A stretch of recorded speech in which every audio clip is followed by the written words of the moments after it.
Look at the size of this animal with them behind it. Like, that is just absolutely ridiculous.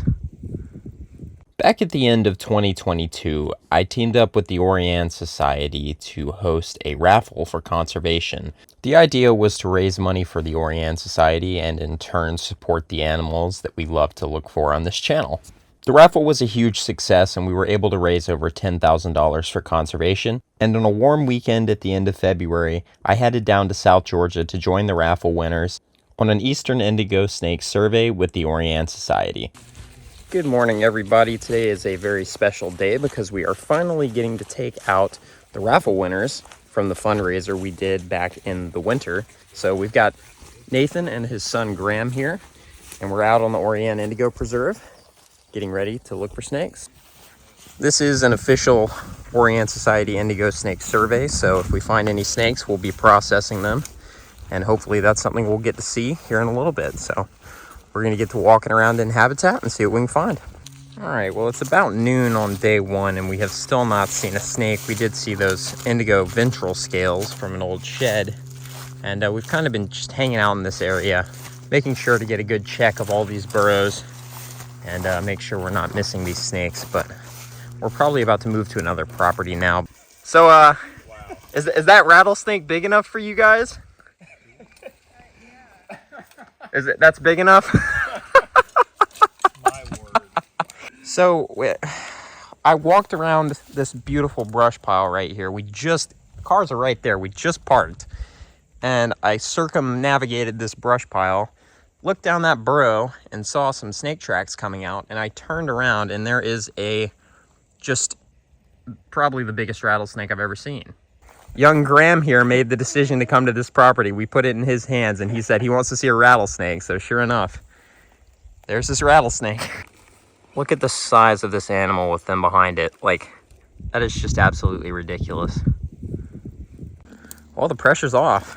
We found a snake. It's a pretty good first snake of the day, if I do say so. Diamondback. So you can see right there the ventral scales that this snake left and the amount of sand it pushed up coming out of this hole. I think that's a pine cone back in there. I don't know what that is, but look at all the bugs in there. That is amazing how much sand this snake moved. And that's what I saw before I saw the snake. I saw that. And then kind of wondered if I'd missed him over there. But no, turned around and he was right here sitting kind of partially in the shade. So it appears that this snake has eaten likely a rabbit or some kind of large mammal here in basically, I guess it's basically early spring now, but it's just kind of surprising that this, it was 39 degrees last night and this snake has a gigantic meal inside it. And that's enough to make a lot of snakes regurgitate their food and just they don't eat in the winter like these guys. So it's really fascinating that these rattlesnakes are able to eat such titanic meals this time of year successfully. But this snake is going to be bagged temporarily, and they're actually doing research on parasites potentially affecting diamondbacks. So they're going to try to collect this guy's poop and see what's going on inside the poop, and hopefully this guy will be clear of parasites. We're going to bag this snake for now, and then we'll process it this afternoon, and I will show that to you guys later. All right, I've got the GoPro on, and we're going to follow Ben's lead here and try to get this giant snake into that tiny bag. Yeah, the only thing we need is just not to let it get back to the burrow. Yeah. I can, I'll be on this side. Yeah, he's far enough back that I don't think it'll be an issue. After sizing this snake up for a few minutes, we decided to try to find a bigger bag. Luckily, Ben did have a bigger bag, which made this process a lot easier than I think it would have been had we tried to get this snake into this white bag.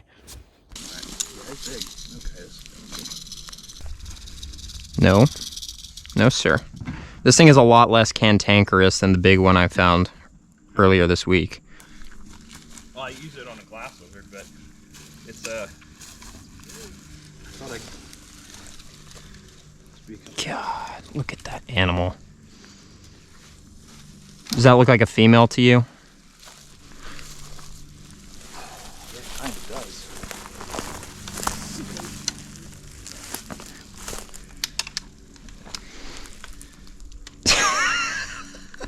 It's so heavy.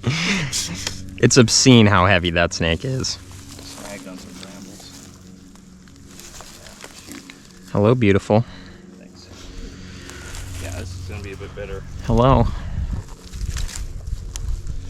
All right, we got the bigger bag on deck.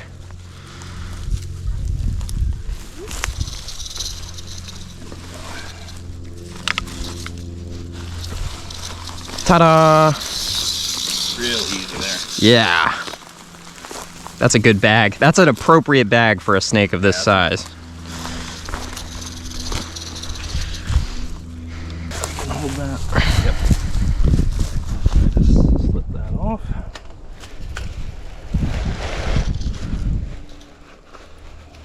What a sweetheart. Yeah, actually not too bad. Like, that is a fourth of as terrifying as that last one I found was. Yeah. It was closer to 80 degrees that day too, so that could be why. How's the weight? Ooh, man. Let me get a tug of that. Whew. It's gonna be hefty. After bagging the snake, we returned to the Orianne Society's field station to begin filling out the paperwork and processing the rattlesnake. We eventually decided that the bolus that the snake had from the recent meal was just too big and it wasn't worth risking stressing the snake and causing it to regurgitate by processing it now. We took some basic data and were able to weigh the snake by just attaching the bag to a scale, and it came out to a whopping 10 pounds. So we bagged the snake back up and Ben set it up in an enclosure where it will be able to bask and digest its meal until it pooped. Once the large food item was fully digested and the snake was able to be processed, it was released back at its burrow where we initially found it several days later. Alright guys, well we've had dinner and we're about to get ready for a little bit of amphibian hunting to end the day. Really only one snake today, but it's possible we could see more. But right now you can hear peepers and little grass frogs. Is there anything else in there? Is that one or nada? One or nada out there. So, 3 species of frog calling here. We're going to go see what we can find. Alright, we got a nice little cluster of southern leopard frogs here that have been calling. Look at those dudes. Alright, Nathan's got a couple of central newts here. These are a different species than the ones we had back home. They're a lot smaller, not quite as impressive looking as aquatic adults. New species for the year and a very cool find nonetheless. We'll just let these guys go back into the water.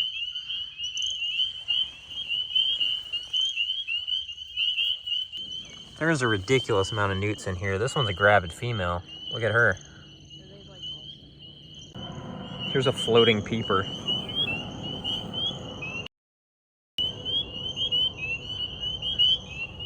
Alright, what Ben has here is a little grass frog. Definitely the smallest frog we have in Georgia and one of the smallest vertebrates in the United States. This is a full-grown reproductive adult, and they're, I mean, a fraction of the size of even a spring peeper, which is a pretty small frog, so really, really neat.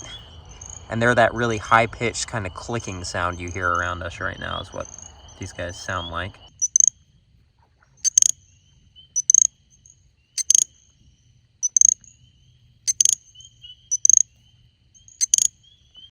This is one of the worst things about South Georgia. You get these little rafts of fire ants that float around in the water. Look at that. That's all ants. Nathan has got a Nerodia over here. We're gonna go assist.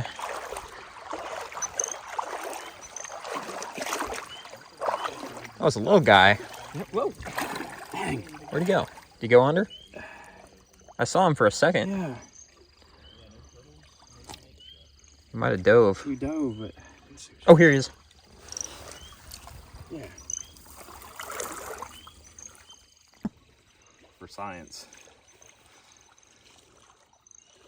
I don't know if I can reach it out to you. I'm about 2 inches away. Embrace it. There's another little ocularis. And then Marcus has a peeper. Noted. Check out Marcus's channel, Ranger Yeah. Marcus. Thanks, man. Ben just found the nicest southern leopard frog of all time. Look at that. That thing. Yeah. Look at him. He's gorgeous. Gorgeous. All right, well, Nathan just flipped our first Okmulgee slimy salamander of the year. Doesn't look too different from our northern slimies back home, but it is a different species. Oh, he's cute. A couple more Okmulgee slimies. Nice. This guy has very few spots. Look at that. Here's a little pine witch tree frog hopping around. Kind of random.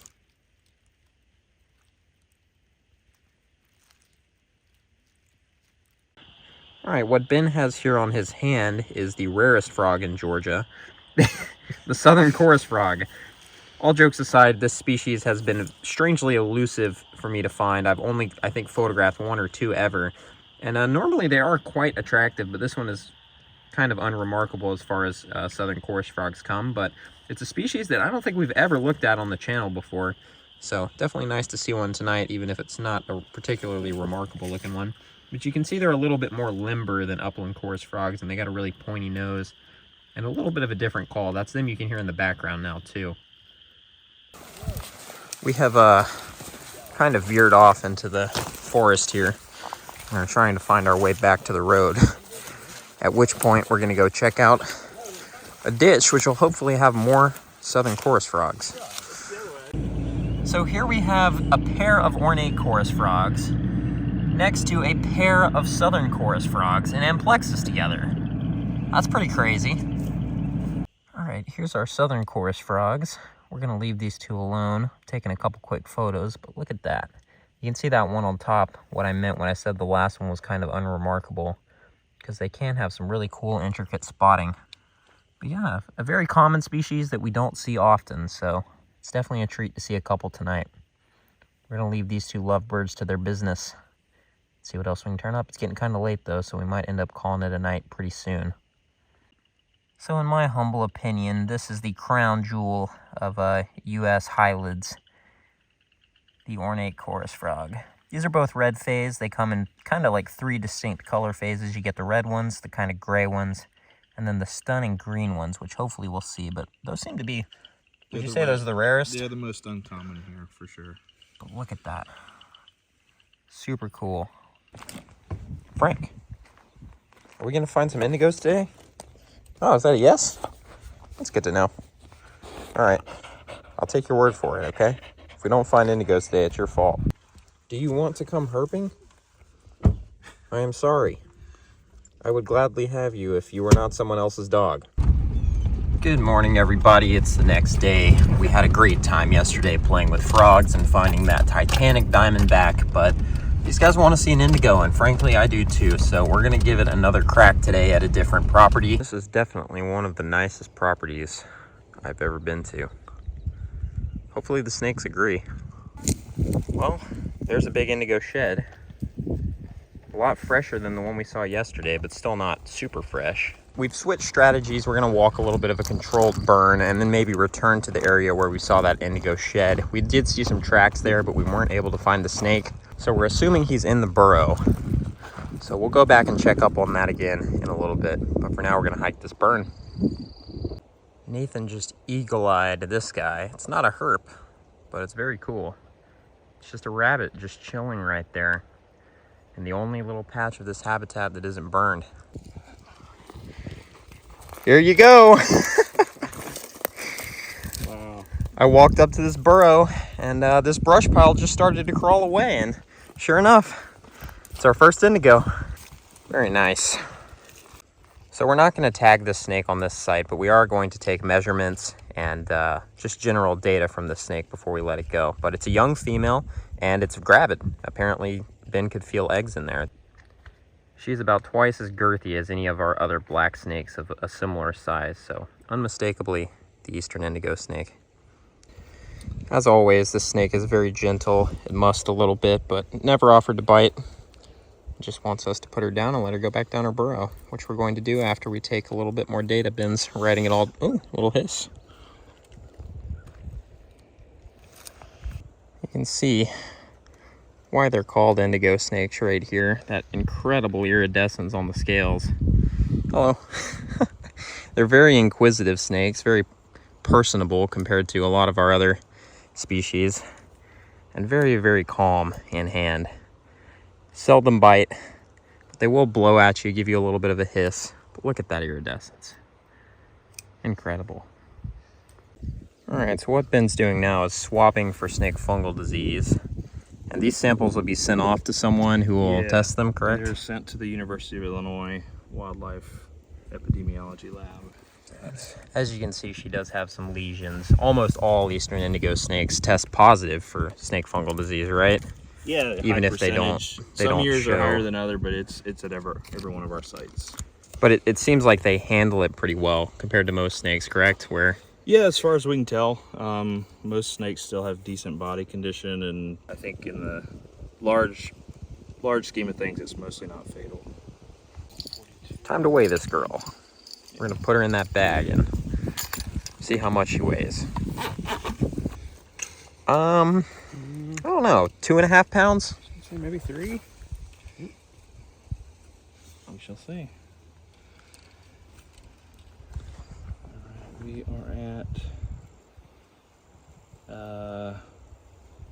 1,550 grams.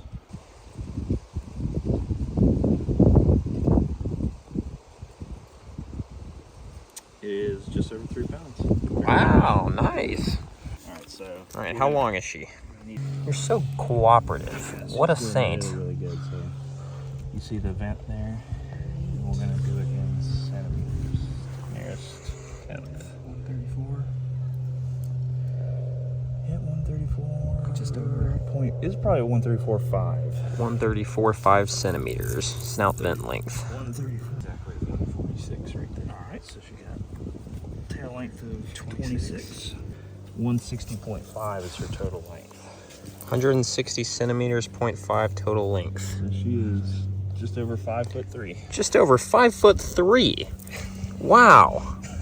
I never would have guessed that was a 5'3" snake. Look at that. All right, well, we've processed this beautiful snake and we're gonna let her go. So I will cut to us releasing her down her burrow or into her brush pile, wherever she wants to go. All right, Nathan's gonna release her.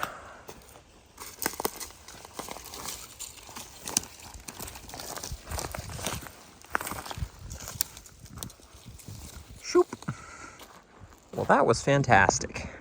A gravid female indigo, 5'3", and a beautiful, fresh, controlled burn.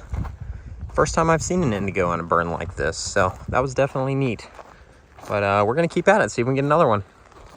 All right, so there's some snake tracks in this burrow, and we're gonna put this fancy thingy down in there, which is a burrow cam, and hopefully it'll tell us and give us a look at what kind of snake is in there. It's probably an indigo, but we're gonna see if we can find out. So this is the little camera that's gonna go down the burrow. You see it's got a little bit of a light on the end. And that's the screen where hopefully we'll eventually see, you can see me on the screen currently. There you go.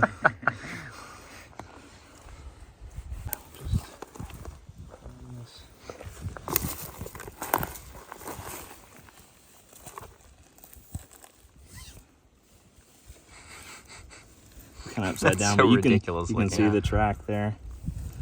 You can see where the snake punched through, kind of right in there. See if we can right this a little bit. Yep. Very crisp tracks right there. Yep. Look at that.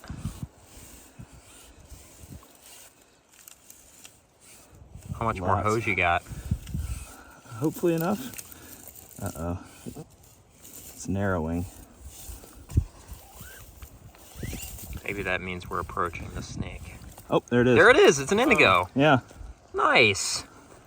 Yep. That's awesome.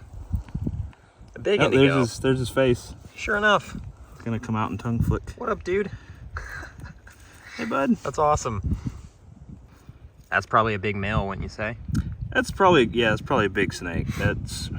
He's kind of coiled up. It's tough to tell, but from the tracks that I saw all the way down the burrow, and just from what little bit I can see here, that's probably a large snake. Awesome. We've seen 2 indigos today. Yep. That one's just 30 feet down a hole. Yep. All right, well, we just scoped another burrow. There's our 3rd indigo of the day. That one's got some red on his chin. Yeah. Very nice. We saw the snake's tracks and the shed. This is where the shed was first thing this morning that I showed you guys. So possibly the same snake. I'm not going to say probably, but it's definitely possible. All right, everybody. Well, I believe we are wrapping up the day here. 3 indigos, 2 of which were in burrows. Not a terrible day at all, and I'm just so glad we were able to get one for Nathan and Graham to get to see. Beautiful young gravid female, and a fantastic way to end a fantastic trip. So with that being said, a huge shout out to Nathan and Graham and everyone else who donated during the raffle. We were able to raise a lot of money for the Orianne Society, which is personally one of my favorite conservation organizations. They do fantastic work. If you haven't checked them out already, I know I promote them all the time. I'll put a link in the description to their website and you can learn about them and what they do. But other than that, I hope you all are enjoying the spring videos. There's a lot more great stuff coming your way soon. Thank you guys so much for watching, and I'll see you all in the next episode.